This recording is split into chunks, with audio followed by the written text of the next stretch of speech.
Hey everyone, how's it going? Welcome back to another Dead City video. So I wanted to focus on the reviews for Dead City. Obviously, we're sort of on the eve of Dead City's premiere. It's premiering tomorrow or tonight, I guess, if you're staying up super late into the early hours of the morning. That's if you have it on AMC Plus, of course. And I'm assuming it's dropping tonight anyways at that time. Like, I've been seeing stuff where people are posting that it's dropping on the 15th, but, you know, sometimes the release times can be a little weird. So I'm hoping that I'm not staying up late for nothing, but it's definitely worth it to try. So I'm going to be streaming tonight. Obviously, I let you guys know that yesterday, but for those that weren't there, I'm going to be streaming tonight, like at some point tonight. Just go follow me on Twitch. My channel name is Appetite for the Dead. The link should be in the description. I'll be streaming there. We'll probably play some games for like an hour or something beforehand.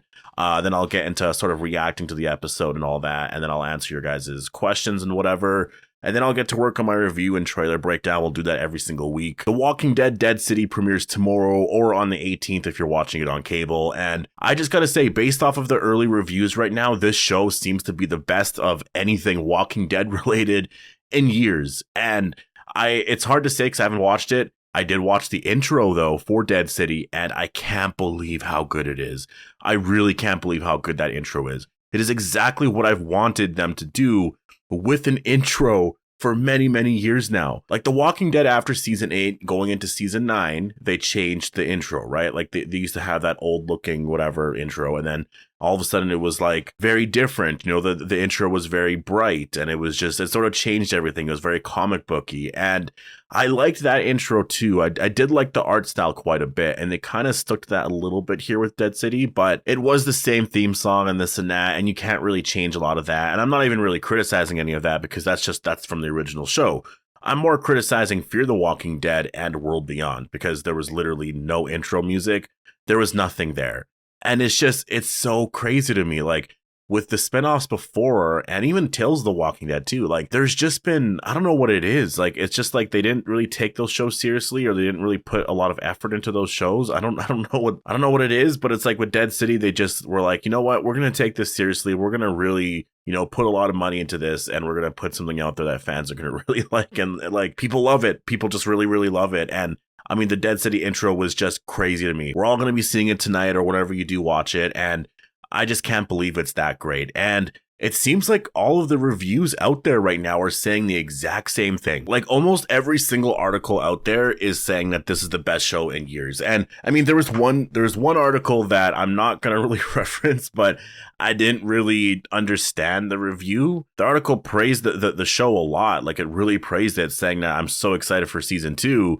And then rated it very low, which just kind of made no sense. So I'm just ignoring that because it doesn't really make a lot of sense in my opinion. But yeah, I do want to go through some stuff here, some quotes here, and obviously I'll leave a link down below to all the articles so you can go check them out because they go so much more in depth. Some of it is kind of spoilery, so I'm just going to warn you guys for that. But they do get into some key story details that I do think is interesting and stuff that you probably would want to know. There's one part here in this article here from sportskita.com, and it says it would not be a leap to say that the show is already the best spinoff of the original series. I've been seeing that comment quite a bit. This post here from @CoveredGeekly review, The Walking Dead Dead City is the best installment of the franchise yet, and also the best TV show of 2023 so far, hands down. That right there is just, that's a lot. Like that's such a crazy quote, and that's what I mean. Like the reviews for this show are just insane right now. There's this quote right here from comicbook.com, and it says that Dead City has everything you want from The Walking Dead. The special effects makeup by Walking Dead zombie guru Greg Nicotero and his K&B EFX Group Incorporated, or Inc., is outstanding, especially a practical puppet monstrosity that is the coolest walker ever created in this universe, which I think I know what they're talking about.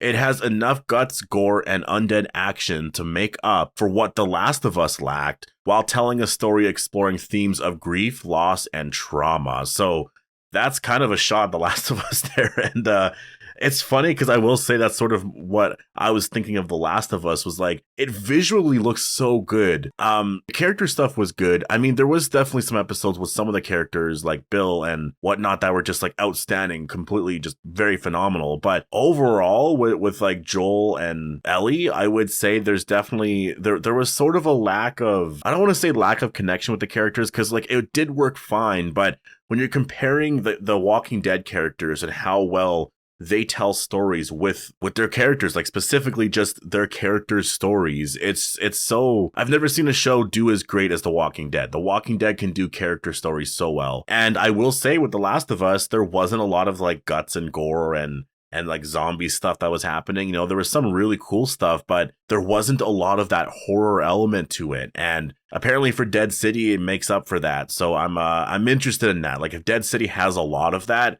that is really exciting because you need a lot of that, right? Like you do want that. Like this is a horror show after all. That's why we all started watching it in the first place. So to me, that's very exciting. And then we get into Forbes here, which obviously Forbes, you know, they definitely hate on The Walking Dead quite a bit, I would say, unfairly. You know, I've read a lot of articles over the years, and I've just sort of seen it as like, I don't understand the points that you're making entirely, but I mean, obviously everyone's entitled to their own opinion, so it is what it is. I'm not gonna, you know, criticize that too much. There's definitely been things that I've hated and people have disagreed with me. But yeah, Forbes says it takes a little while, but you'll soon learn why Maggie is going to Negan specifically. And I will say, this show did something that The Walking Dead did not do for several years. It surprised me. Later in the series, the story went a way I genuinely did not see coming. And no, I'm not talking about one of The Walking Dead's signature out-of-nowhere deaths. It's more complicated than that, but I liked what they did there. So that I find really interesting. And I've been seeing a lot of articles actually reference that there is like this out-of-nowhere twist or plot twist or something like that. So we'll have to wait and see what that ends up being. And like, I do wonder if it's going to be something where one of the villains ends up being good or something like that, and then we'll kill the other villain. I'm not entirely sure. There, you know, it's probably going to be something like that, or maybe it's just different. Maybe it's something that we're just really not going to expect. But I'm not going to try hype this up too much because then it's going to kind of ruin the reveal. I'm just going to enjoy the story as is, and we'll see what happens. But yeah, that I'm interested in, because that to me tells me that the story is actually really good, and it's not just like they're focusing on like really cheap effects to like, you know, make fans excited and stuff like that. They're just working on the story and they're doing something more genuine, right? And then there's this quote here from Forbes as well. It says that and definitely worth watching for Walking Dead fans that are missing the old show and only stuck with fear now. And yeah, it's going to be more than 6 episodes, that's for sure. That leads me into this quote here from Collider, which does say, what makes Dead City's conclusion still resonate, however, is what it represents about the characters and how they've changed. It is their journey that drives the plot, not the other way around, as was the case in the main series.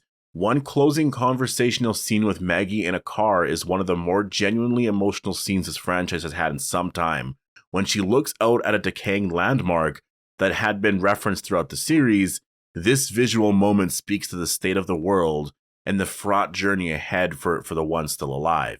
If the future of the series is anything like this first season of Dead City, with its recentering of a core group of characters and the best story that The Walking Dead has had in years, then there may just be some life to be found in this dead world. So it seems like, and same with the Forbes article just before this, they're referencing that this show ends in a way where you're like, yeah, there's definitely a season 2.